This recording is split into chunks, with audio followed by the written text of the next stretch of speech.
అందరికీ నమస్తే, welcome to Aadan media. ఇప్పుడు మనతో పాటు శ్రీ శ్రీ శ్రీ శ్రీనివాస్ రాజు గురుగారు మనతో ఉన్నారు. ఆయనతో మాట్లాడదాం. నమస్తే గురుగారు. ఓం నమ శివాయ. ఎలా ఉన్నారండి? బాగున్నామా, మీరు బాగున్నారా? బాగున్నామండి. సంతోషం. గురుగారు, ప్రస్తుతానికి ఆంధ్రాలో ఎలక్షన్స్ రాబోతున్నాయి.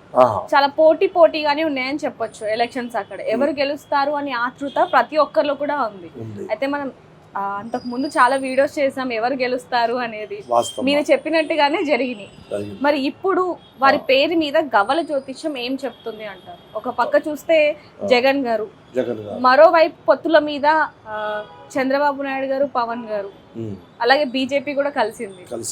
సో ఇప్పుడు మెయిన్ గా ఉన్న వీళ్ళ ముగ్గురులో ఎవరు గెలిచే అవకాశం ఉంది అంటారు? గవ్వల జ్యోతిష్యం ఏం చెప్తుంది అంటే అమ్మా, ఇప్పుడు మనం ఫస్ట్ ఎవరి గురించి మీరు అడుగుతారు? ఫస్ట్ జగన్ గారు. ఇప్పుడు ఎలాగో ఆయన సీఎం గా ఉన్నారు కాబట్టి ఫస్ట్ ఆయన గురించి తెలుసుకుందాం. ఓకే, జగన్ గారి గురించి చెప్పాలి. చెప్తాను. జయ అమ్మవారు దుర్గా మహాకాళి ఆదిపరాశక్తి అంగాల పరమేశ్వరి అయ నమః. ఓం శివయ్య నమస్కారం. సమ్మక్క తల్లి, సారక్క తల్లి, తిరుపతమ్మ తల్లి, మావిల్లమ్మ తల్లి, అంగాల పరమేశ్వరి, దుర్గాయ నమః, దుర్గాయ నమః. ఓం నమ శివాయ, ఓం నమ శివాయ. మా జగన్ గారి గురించి గవ్వలేస్తున్నాను. ఓం నమ శివాయ. జగన్ గారి గురించి వేస్తే 1, 2, 3, 4, 5, 6, 7 ఒకసారి 7 పడ్డాయి. అట్లా 3 సార్లు ఇవ్వాలి. 3 సార్లు. జై ఓం భగవతి మహాకాళి ఆదిపరాశక్తి అంగాల పరమేశ్వర్యాయ నమః. ఇప్పుడు 1, 2, 3, 4 ఫస్ట్ 7, ఆ తర్వాత 4 చూద్దామా. ఇంకొకసారి ఓం నమ శివాయ, దుర్గాయ నమః, ఆండవనే భగవతే సంకల్పన ఈశ్వర వనదుర్గాయ నమః. ఇప్పుడు ఆయన పేరు మీద 1, 2, 3, 5 పడ్డాయమ్మా. అయితే 7, 4 ఎన్ని? 11, 5, 16, 7, 4, 5. అయితే ఈ గవ్వల ప్రకారం చూస్తే జగన్ గారి విషయంలో ఆయన చేసిన సేవ, ఆయన పడ్డ కష్టం, ఆయన్ని ఒక రకంగా భగవంతుడు ముందుకు తెస్తానికి అవకాశం కనపడుతుంది. అంటే అర్థమైంది కదా. ఆయన చేసే పనిని ఇన్ని రోజులు వాళ్ళ నాన్నగారు ఆయన తీసుకొచ్చాడు. వాళ్ళ నాన్నగారి తర్వాత ఈయన కూడా ఒకప్పుడు ఇక్కడ ఈఎం బంజర్లో సత్తుపల్లి దగ్గర ఆయన రోడ్ షో చేస్తున్నాడు. రోడ్ షో చేసేప్పుడు నేను ఆంజనేయ గుడిలో పూజ చేస్తుంటే, అది బస్టాండ్ పక్కనే ఈఎం బంజర్ అని సత్తుపల్లి దగ్గర. అక్కడ ఉండేప్పుడు మా శిష్యులు చెప్పారనమాట, జగన్ గారు వస్తున్నారు, ఆయనతో మాట్లాడండి అంటే, సరే మాట్లాడదామని అక్కడికి వెళ్ళాను. ఆయన అమ్మటి చాలామంది 5-6 మంది తాళ్ళు పెట్టి ఆయన కూర్చున్నారు. ఏమండి, నమస్కారం అండి. నేను ఇదే మాట చెప్పాను, అయ్యా నువ్వు పడ్డ కష్టానికి మీ నాన్న చేసిన కష్టము, ఆ తర్వాత నాన్న పేరు నిలబెట్టాలి, ఇప్పుడు నువ్వే సీఎం అవుతావు అని ఆ రోజు చెప్పాను. 5 సంవత్సరాల క్రితం మీరు ఆయనకి 5 సంవత్సరాల క్రితం ఆయనకి నువ్వు సీఎం అవుతావు నాయన అని చెప్పాను. సీఎం అయిన తర్వాత మమ్మల్ని కలవండి అని నా విజిటింగ్ కార్డు కూడా ఇచ్చా. నా విజిటింగ్ కార్డు కూడా, ఎందుకంటే అమ్మా ఎవరి నోట్లో ఏముంటుందో, భగవంతుడు ఏ రూపాన వస్తాడో అది ఎవరికీ తెలియదు. అందువల్ల ఆ టైంలో ఆయన నాకు కనపడతాం, నేను ఆంజనేయ గుడి కాడి నుంచి లేవటం, మా శిష్యులు చెప్పటం, ఆయన రోడ్ షో చేయటం, ఇక నేను చెప్పటం, ఆయన సంతోషపడి అయితానా అండి అన్నాడు. అవుతామండి, ఇప్పుడు నువ్వే సీఎం అని చెప్పి, మీరు సీఎం అయిన తర్వాత సాధువుల్ని, పెద్దవాళ్ళని మర్చిపోవద్దంటే నవ్వాడు. ఖచ్చితంగా నేను మర్చిపోనండి అని సంతోషంగా ఆయన కార్డు ఇచ్చాను, నా నెంబరు, వెళ్ళిపోయాడు. అప్పుడు అక్కడి నుంచి నేను ఇక సింగపూర్కి వెళ్ళిపోయా. సింగపూర్లో అమ్మవారి గుడి ఉందిలేండి, సింగపూర్ మహాకాళమ్మ.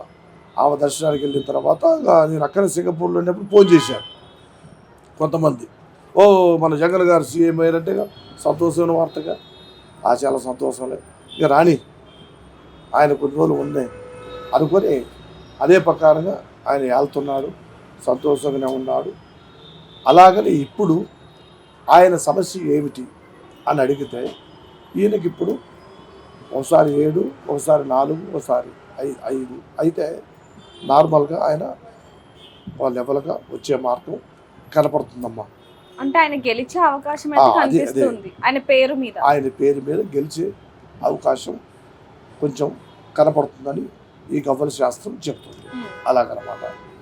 అయితే ఇప్పుడు అదే విధంగా ఒకసారి చంద్రబాబు నాయుడు గారిని కూడా చూద్దామండి. ఎందుకంటే ఆయన లాస్ట్ టైం జైలుకు కూడా వెళ్ళారు. మరి అంటే అదే సానుభూతితో ఏమన్నా గెలిచే అవకాశం ఉందంటారా? ఒకసారి ఆయన పేరు మీద గవ్వల జ్యోతిషం ఏం చెప్తుందనే చూద్దామండి. ఇప్పుడు జగన్ గారి గురించి అని చెప్పాము, ఇప్పుడు మనం చూడబోయేది చంద్రబాబు నాయుడు గురించి.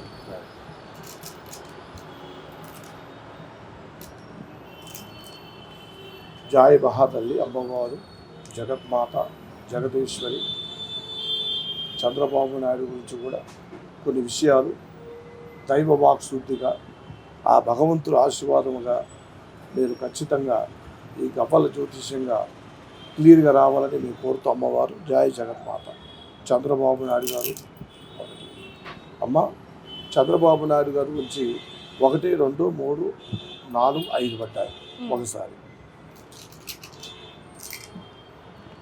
జాయి భగవతి, అంగాల పరమేశ్వరి, బేతాల స్వామి, సర్వకార్య సిద్ధి, సర్వవశీకరణ ప్రయోగ దేవత చంద్రబాబు నాయుడు గారు. మళ్ళా ఇప్పుడు 4 పడ్డాయి. ఫస్ట్ 5, రెండోసారి 4,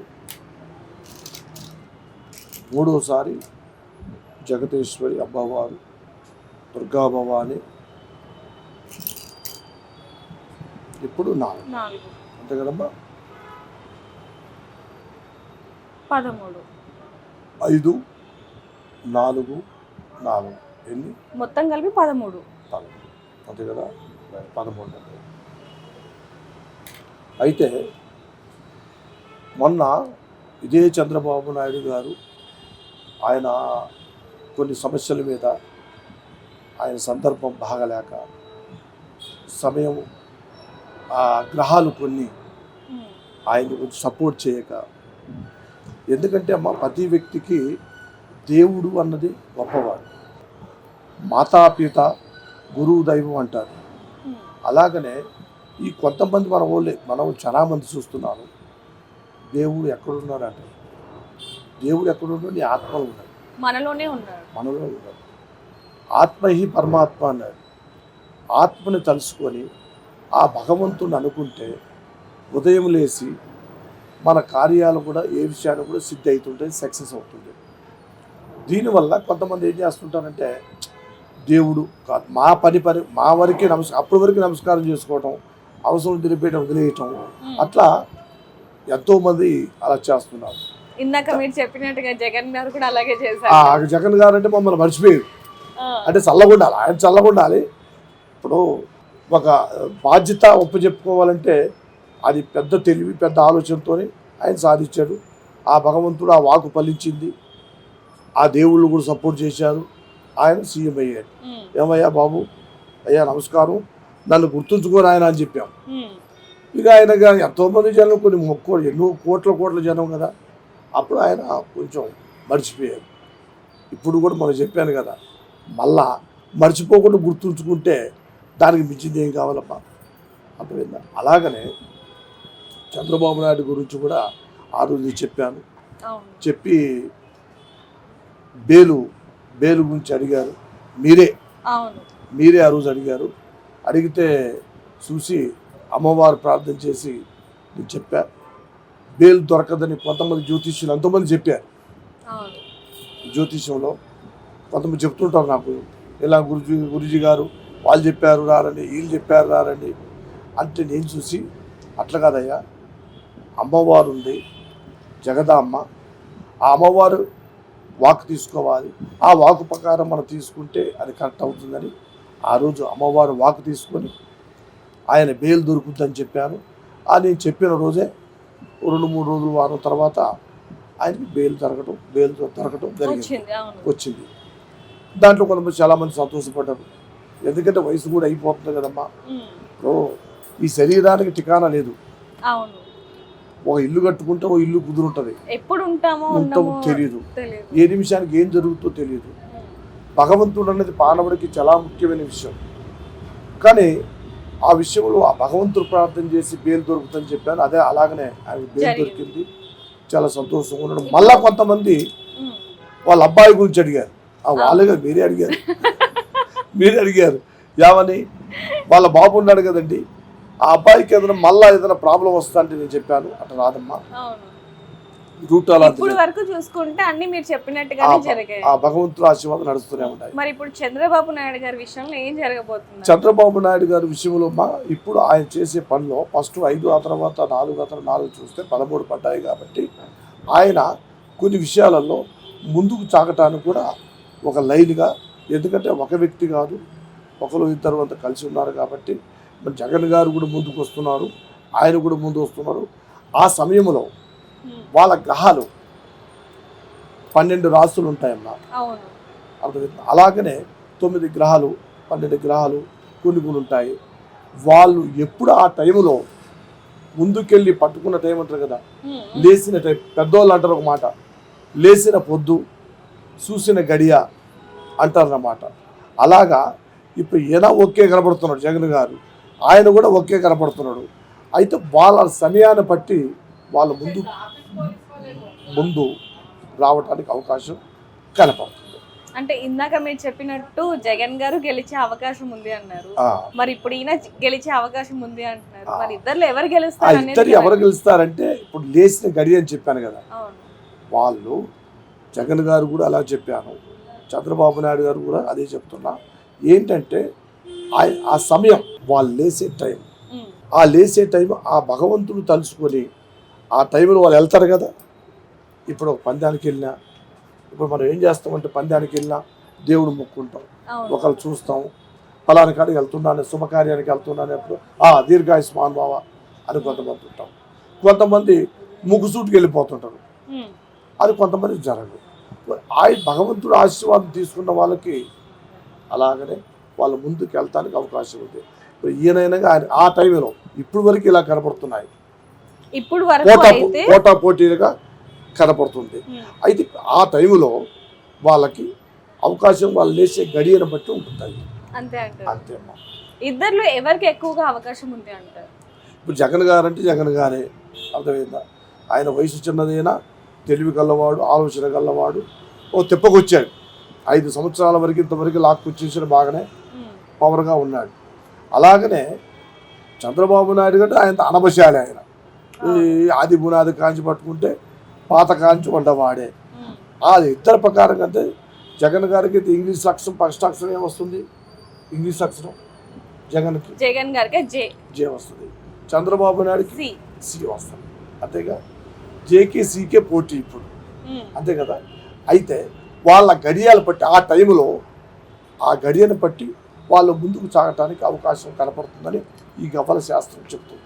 అంటే ఇప్పుడు ప్రస్తుతానికి మాత్రం ఇద్దరు కూడా పోటీగా ఉన్నారు, నడుస్తుంది. ఇద్దరు గెలిచే అవకాశం ఉందని మీకు ఇందులో తెలుస్తుంది. అంటే ఇద్దరు అంటే కొంచెం వెనక ముందు ఉంటుందిలేండి. వాళ్ళ ఆ సమయంలో కొంచెం మార్పు ఎట్లా ఉంటుంది. ఇప్పుడు ఒక పంచాయతీ గురించి పోతామమ్మా, ఉదాహరణ ఒక పెద్ద మనిషి ఉంటాం, ఇద్దరు పెద్ద మనుషులు ఇద్దరు వస్తారు, వచ్చిన తర్వాత ఇద్దరికి కరెక్ట్ దొరుకుతుంది. అక్కడ ఇద్దరు కరెక్ట్ చెప్తే ఏమి పెద్ద మనిషి కాదండి, దాన్ని ఇక్కడ ఎందుకు పెడుతున్నాం అంటే ఇప్పుడు ఏంటంటే వాళ్ళ సమయాలు ఇప్పుడు మాత్రం ఇది మాత్రం కరెక్ట్గా కనపడుతుంది. పోటాపోటీ ప్రేమగా, ఈయన ప్రేమ కుదరతుంది, ఆయన ప్రేమ. మన జగన్ గారు కూడా బాగానే చేసుకుంటూ వచ్చారు, ఎవరి ప్రయత్నం వాళ్ళు చేసుకుంటూ వచ్చారు. ఆయన ప్రయత్నం ఆయన చేస్తున్నాడు, ఈయన ప్రయత్నం చేస్తుంది. కానీ ఆ సమయంలో గెలిచే టైము, ఆ లేసే టైము, గెలిచే టైంలో ఆ భగవంతుడి కృపలోనే వాళ్ళ అవకాశం ఉంటుంది. అలాగా ఎందుకంటే ఇప్పుడు ఎవరికి చెప్పినా కూడా వాళ్ళకి ఆలోచనగా చూసావా గురూజీ గారు స్వార్థం పెట్టుకుని నన్ను నేను గెలుతానని చెప్పాడు ఆయన. మళ్ళీ ఈయన గారు కూడా ఏమిటనే గురువు గారు నువ్వు ఆయన కూడా బాధపడతాం. అందువలన దేవుడు వాళ్ళకి నిర్ణయం చెప్తాం, మానవుడు మనం రూట్ చూపిస్తాం, ఈ రూట్లో పోండి నాయన అని చెప్తాం. కానీ అర్థమైందా, ఈ రూట్లో నువ్వు పోండి, మీరు చేసే ప్రార్థనలు బట్టి, మీరు చేసే పనిని బట్టి, మళ్ళీ జనాలను బట్టి ఒక రాజుని ఎన్నుకుంటారు. ఇప్పుడు జగన్ గారు అలాగే చంద్రబాబు నాయుడు గారు వీళ్ళిద్దరిలో ఎవరు బలహీనంగా ఉన్నారు అంటారు ఇప్పుడు దీన్ని బట్టి చూస్తే? అమ్మ దీని ఇప్పుడు ఇద్దరు బలహీనంగా ఉండడానికి అవకాశం లేదు. ఎందుకంటే ఈయన పెద్ద పుల్లి లెక్కనే ఉన్నాడు జగన్ గారు, ఆయన కూడా దగ్గర ఆయన కూడా లైన్కి వచ్చేస్తున్నాడు. వాళ్ళ బలహీనతని ఇప్పుడు మన ఈ గవ్వల శాస్త్రం ఏం చెప్తుంది, రూట్ చూపిస్తుంది. ఈ రూట్ ఎట్లా ఉంది, ఈ దేవుడు ఈ గవ్వల శాస్త్రం రూట్ చెప్తుంది. ఆ తర్వాత ముగ్గేయటమే గవ్వల శాస్త్రం.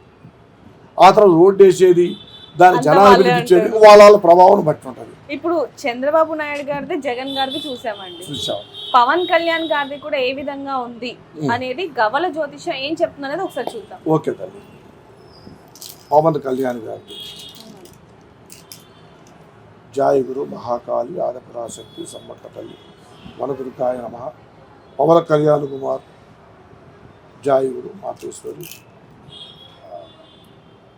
పవన్ కళ్యాణ్ గారికి 3 పట్టాయి ఫస్ట్, అంతేకమ్మా. మళ్ళీ రెండోసారి జాయగురు పవన్ కళ్యాణ్ విషయంలో ప్రాప్తి కావాలి. 1, 2, 3, 4, 5, 6 పట్టాయి. ఫస్ట్ 3, ఆ తర్వాత 6. జాయి భగవతి మహాకాళి ఆదిపరాశక్తి అంగాల పరమేశ్వరి మళ్ళీ 3 పట్టాయి. ఏమ్మా ఫస్ట్ 3, 6, 3 టోటల్ అంతా 12. ఆయనకి 13, చంద్రబాబు నాయుడికి మన పవన్ కళ్యాణ్ గారికి 12. అయితే సంవత్సరానికి 12 నెలలు 360 రోజులు ఆయన కష్టపడే జీవితమే. పవన్ కళ్యాణ్ గారు సంవత్సరానికి 12 నెలలు కానించి పెట్టుకుంటే 360 రోజులు ఆయన ఆగే మనిషి కాదు, పోరాడుతూనే ఉన్నాడు. ఆయన పోరాటం ఇంతవరకు ఆగలే, ఆయన పోరాటం ఇంతవరకు ఆగలే, నడిపిస్తూనే ఉన్నాడు. కానీ ఆయన ఇప్పుడు కొంతమంది హెల్ప్ అన్నది తీసుకుంటున్నారు. తీసుకుంటే ఫలితం కొంచెం కనపడుతుంది. ఎలాగో ఇప్పుడు పొత్తుల మీద ఉన్నారు కాబట్టి అదే కావచ్చు, నాకు తెలియదు కదా. అందుకనే ఆయన సపోర్ట్ కొంతమంది తీసుకుంటున్నారు కాబట్టి ఆయనకి ఫలితం మంచిగా ఉంటుంది, ఆయనకి ప్రాబ్లం లేదు. ఎందుకంటే కష్టపడేవాడు అనాలి అని ఇప్పుడు వాళ్ళు అనుకుంటారు. అంటే మేము కష్టపడతలేదు అనుకుంటారు, కానీ వాళ్ళు కూడా కష్టపడుతున్నారు. ఎవరి కష్టం వాళ్ళది. కానీ ఈయన మాత్రం ఏ వ్యక్తితో ఎట్లా మాట్లాడాలి, ఏ సమయానికి ఎట్లా ఉండాలి అని పోరాడుతూనే వచ్చాడు. యాక్టర్ పోయి ఇప్పుడు ఆయన నాయకుడు అయ్యాడు. ఆ నాయకుడు తనం సినిమాలు ఎట్లున్నది వేరు, రియల్ నాయకుడిగా ఇప్పుడు నేను కావాలని ఒక పట్టుదలతోని వాళ్ళ అన్నగారే కానీ వాళ్ళ అన్నగారు వాళ్ళ కుటుంబంలో ఈయన కూడా బాగానే లాక్కొచ్చేసాడు. ఇప్పటి వరకు కూడా ఎక్కడి నుంచో ఎక్కడ ప్రతి వాళ్ళకి పవన్ కళ్యాణ్ గారు అంటే ఓకే అని ఒక రకంగా మంచి పేరు వస్తుంది. అలాగనే మంచి పేరు తెచ్చుకోవాలి. ఒక మంచి పేరు కావాలంటే అమ్మ కొన్ని కోట్ల ధనం ఉంటే కాదు, మనసు ఒకటి ఉండాలి. అలాగనే మన జగన్ గారు కూడా అలా చేశాడు, చంద్రబాబు నాయుడు గారు కూడా అలా చేశాడు. ఈయన కూడా అలాగ దగ్గర స్టేజీకి అందుకుంటానికి అవకాశం వస్తుంది. ఆయన కూడా బాగానే ఉందమ్మా అని ఈ గవ్వల శాస్త్రం చెప్తుంది. ఇప్పుడు వరకు అయితే ప్రస్తుతానికి వాళ్ళ పేరు బలం మీద ఏ విధంగా ఉంది అనేది మీరు చెప్పేశారు. తర్వాత ఏం జరుగుతుంది, ఇక వాళ్ళ సమయాన్ని బట్టి గడియలు బట్టి వాళ్ళు ఆ సమయం ఎలా ఉంది, వాళ్ళ గడియలు ఎలా ఉన్నాయి, దాన్ని బట్టి పరిష్కారం జరుగుతుంది ఆ రోజు. ఓకే, చూద్దాం గురుగారు ఎవరు గెలుస్తారు ఏంటో. ఖచ్చితంగా. ధన్యవాదాలు. ఓం నమః శివాయ.